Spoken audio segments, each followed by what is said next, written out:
What if I told you that the very thing you're trying to hide from the world is actually your greatest superpower?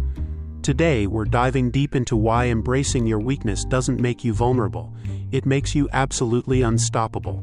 Most people spend their entire lives running from their flaws, hiding their struggles, and pretending they have it all figured out.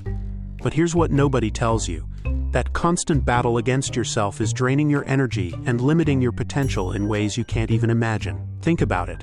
When was the last time you felt truly connected to someone who seemed perfect? Probably never.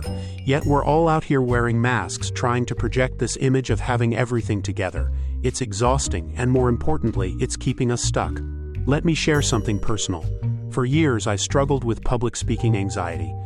My hands would shake, my voice would crack, and I'd avoid any situation where I might have to speak up. I saw this as my biggest weakness, something that would forever hold me back from success.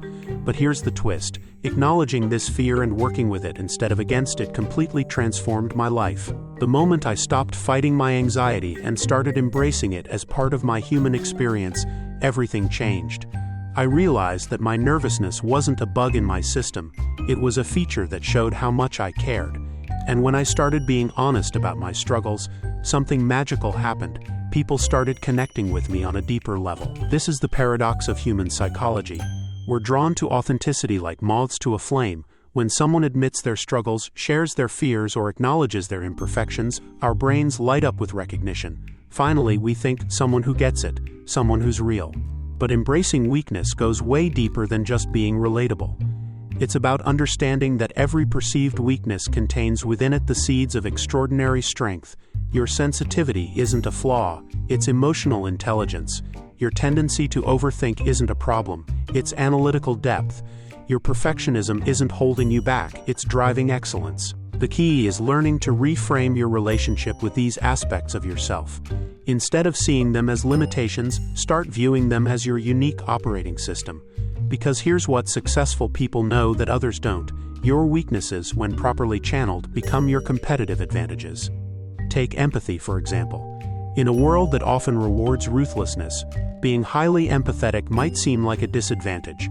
But empathetic people are the ones who build the strongest teams, create the most innovative solutions, and develop the deepest customer relationships. They're not succeeding despite their sensitivity, they're succeeding because of it. Or consider self-doubt. While it can be paralyzing if left unchecked, self-doubt is also what drives continuous improvement. People who never question themselves often become complacent, but those who wrestle with doubt are constantly pushing themselves to grow, learn, and evolve. The difference between people who are crushed by their weaknesses and those who are empowered by them comes down to one thing: ownership. When you own your struggles instead of being owned by them, you transform from victim to victor. This ownership process starts with radical honesty. You have to be willing to look at yourself without the filters, without the excuses, without the stories you tell yourself about why things are the way they are. This isn't about self-criticism or beating yourself up. It's about clear-eyed recognition of your current reality. Next comes acceptance. Not resignation, but genuine acceptance of what is. When you stop fighting reality and start working with it, you free up massive amounts of mental and emotional energy that were previously tied up in resistance. Then comes the most crucial step: integration. This is where you learn to work with your weaknesses instead of against them. If you're naturally introverted, you don't force yourself to become an extrovert. Instead, you leverage your natural inclination for deep thinking and one-on-one connections. If you're prone to anxiety, you don't ignore it. You use it as an early warning system and develop strategies to channel that energy productively. The most unstoppable people I know aren't those without weaknesses.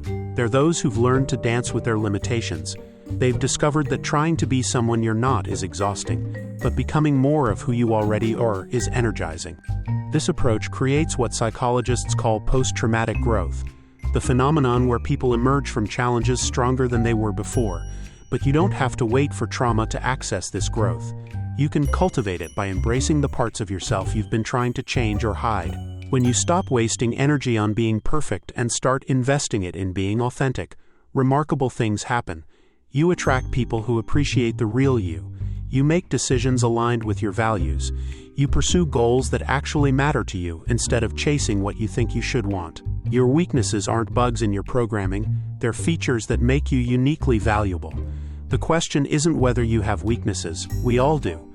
The question is whether you'll continue to let them limit you or start letting them liberate you. Stop running from who you are.